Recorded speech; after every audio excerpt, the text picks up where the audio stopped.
Hi, I'm HJG White from eToro. Welcome to another episode of Make Money Work for You. This week we're going to be talking about what is market capitalization.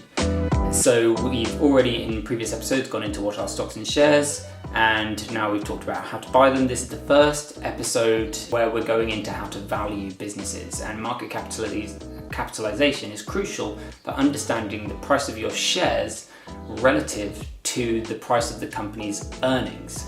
So market capitalization just takes the price of one share and multiplies it by the total number of shares.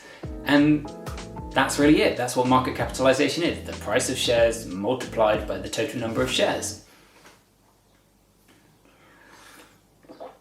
You want more? Okay. Well, I guess there is a bit more that I could talk about here. The first thing I need to reiterate is market cap does not represent the cost to buy the overall business. It just represents the cost of a share multiplied by the number of shares. My favorite analogy when trying to point out the absurdity of market capitalization as a way of measuring someone's wealth is done by a YouTuber named Max Fosh. What Max did was set up a business on the UK government site, anyone can do it, and he did it with 10 billion shares. And then what he did was he went out onto Oxford Street and found a stranger, her name was Hope, and she purchased a share off him for £50. I don't know how he found someone willing to buy a meaningless share for £50, but he did. And what that meant was you could then assume that all the shares of that business were worth £50. Well, he has 10 billion shares. So what that meant was he was technically worth over 500 billion pounds. I can't believe that worked.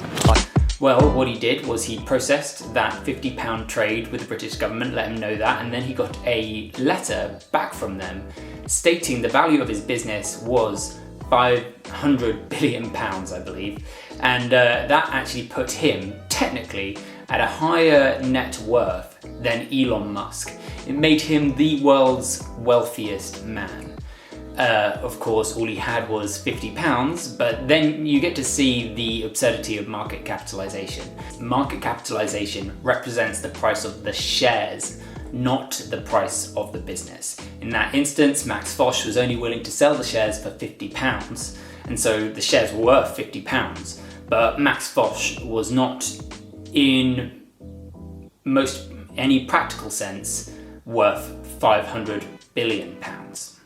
So if that's the case, how do we use market capitalization, and why is it so important? Why is that the first lesson I'm teaching you on this basics course? Well, the way that we're going to value companies is not just based on their fundamentals, like interesting products and services that they're creating. We're going to be going into their earnings so that we can have an idea of whether these are fairly priced, whether they have a good amount of steady cash flow to be a reliable investment. And when the companies publish their earnings, they don't publish their earnings per share. Most of their earnings are done in revenue, their debt is all done as a company as a whole. So rather than going through every item on the spreadsheet and dividing it by whatever the amount of shares is at the time, by going to Yahoo Finance and yada yada yada, what we do is we multiply the share price by the number of shares, and we've got one number to compare the earnings to. And this is a lot simpler, this is far more straightforward. That's why we use market cap. It's just a representation of the price of the shares, and maybe next time you hear market capitalization in the news, this will give you a better idea of just how unreliable that number is. Okay, thank you very much for watching. That's all for this one. The next episode I'm really excited for. That's going to be talking about price to earnings, and that's why this episode is so important. You need to understand that this is the price of the business. Next we're going to be talking about earnings, and then we are going to be buying our first stock together using a virtual account. So I look forward to doing that with you, and hope you have a great afternoon, evening, day, morning, whenever you're watching this. Goodbye. Cheers guys.